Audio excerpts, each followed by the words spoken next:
Halo, kembali lagi di Klinik Bimbel. Kali ini kita mau bahas soal tentang dinamika rotasi.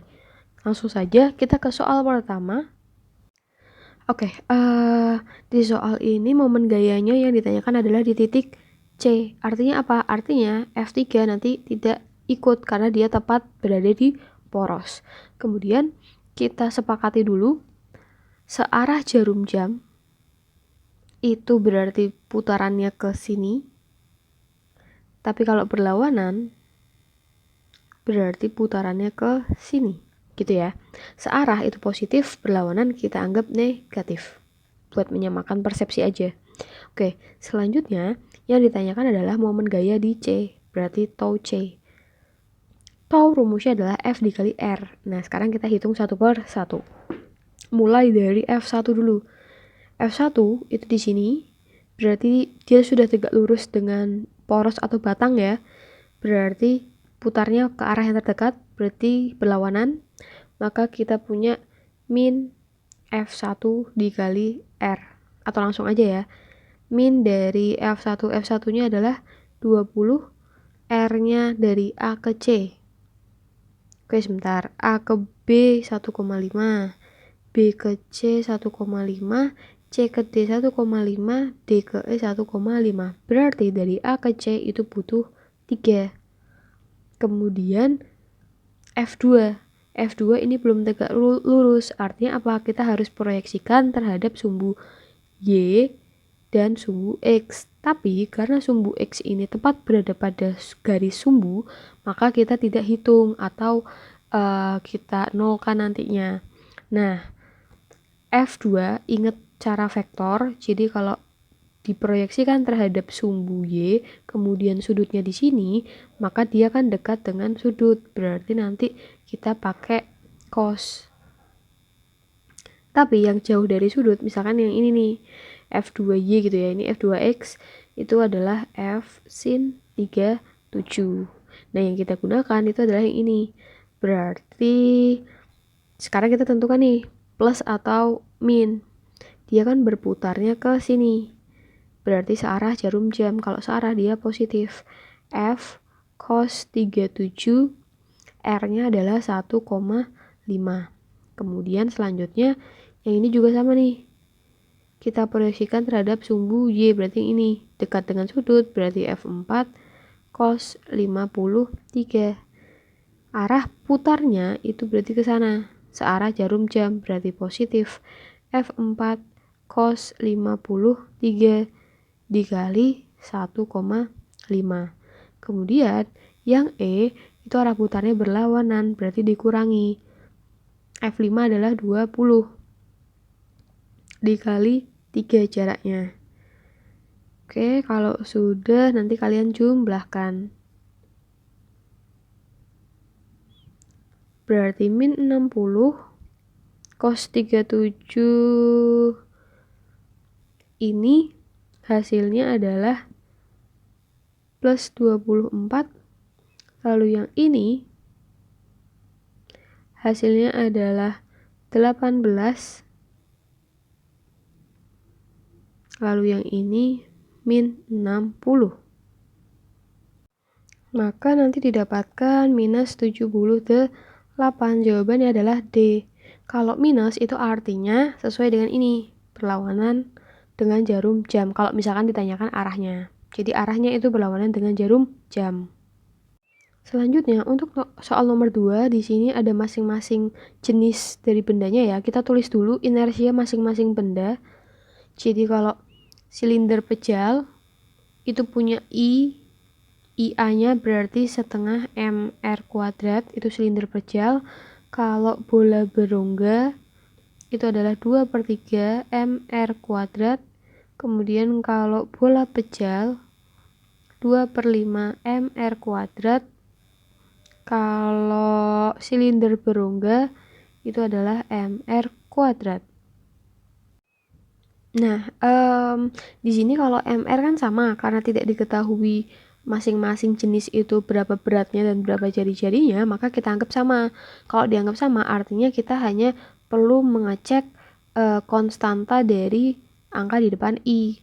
di mana yang benda A itu adalah 0,5, yang benda B adalah 0,66, yang benda C adalah 0,4, dan yang benda D itu adalah 1. Nah, benda yang paling awal, paling cepat berarti ya, paling cepat sampai, itu konstantanya yang paling kecil.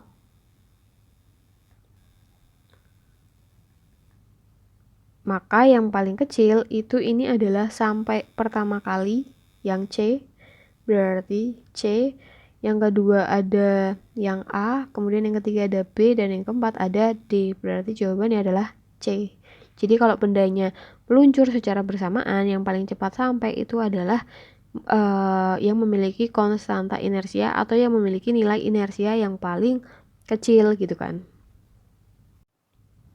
Selanjutnya nomor 3, sebuah bola pejal bermasa 2 meter. Berarti masanya adalah, bukan 2 meter ya, 2M. Mula-mula diam, kemudian digelindingkan dari bidang miring pada ketinggian H, mengalami gerak translasi dan rotasi jika kecepatan linear dan kecepatan sudut itu adalah V dan B. Oke, berarti ketinggiannya H, kecepatan linear itu V, kecepatan sudut itu B.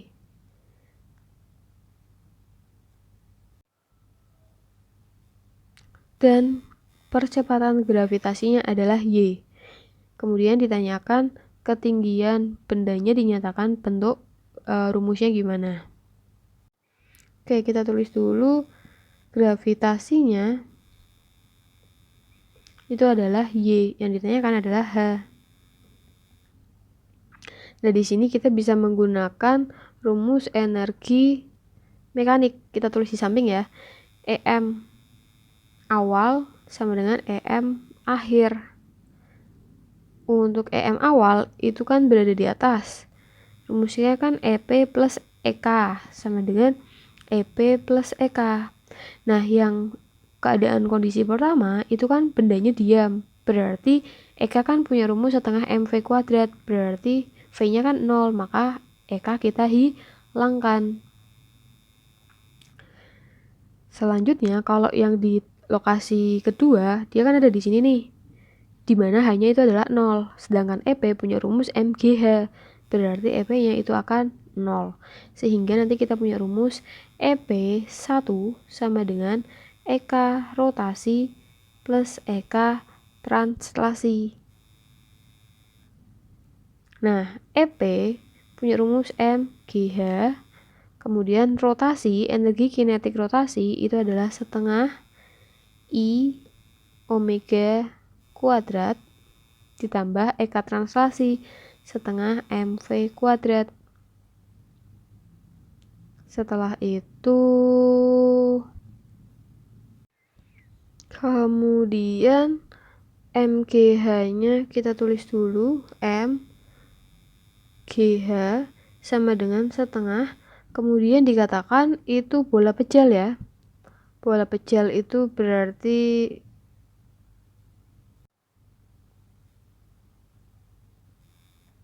I-nya adalah setengah, I-nya adalah 2/5 ya, 2/5 M R kuadrat. Omeganya, omega itu bisa diganti V per R. Berarti nanti omeganya adalah V kuadrat per R kuadrat, karena kan ini kuadrat. Kemudian kita tambah dengan setengah M V kuadrat. Ini bisa kita coret. Kemudian ini juga bisa dicoret. Maka nanti didapatkan di sini ada M, di sini ada M, di sini juga ada M. Berarti kita bisa coret. 1 coret. Kita bagi M semua.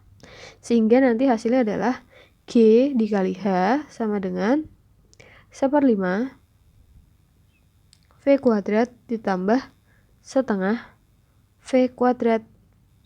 Kita samakan berarti 10 ya. 10 2V kuadrat plus 5V kuadrat. Maka GH sama dengan 7V kuadrat per 10. Maka H sama dengan 7V kuadrat per 10 dibagi, gini, taruh sini aja. H sama dengan 7V kuadrat per 10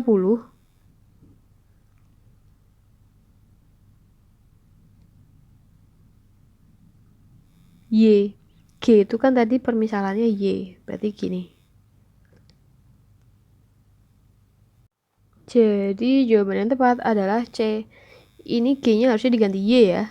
Nah, gini, sesuai soal.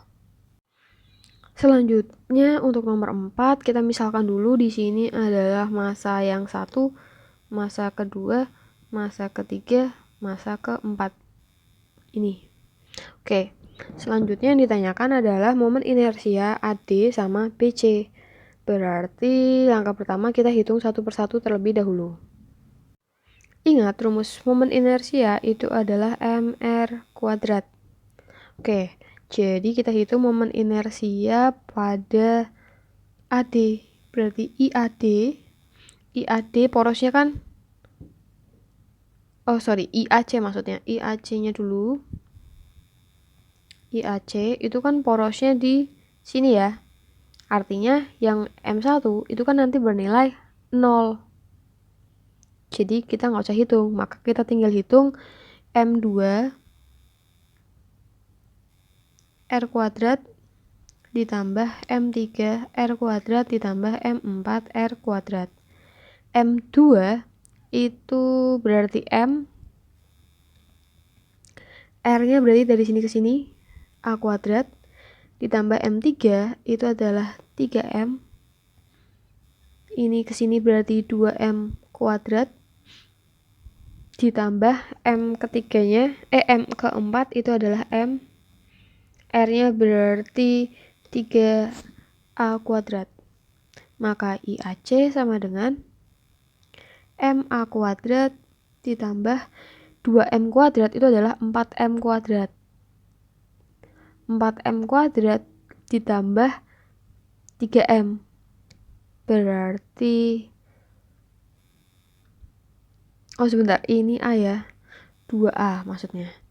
4 kali 3 12. 12 berarti MA kuadrat ditambah 9 MA kuadrat.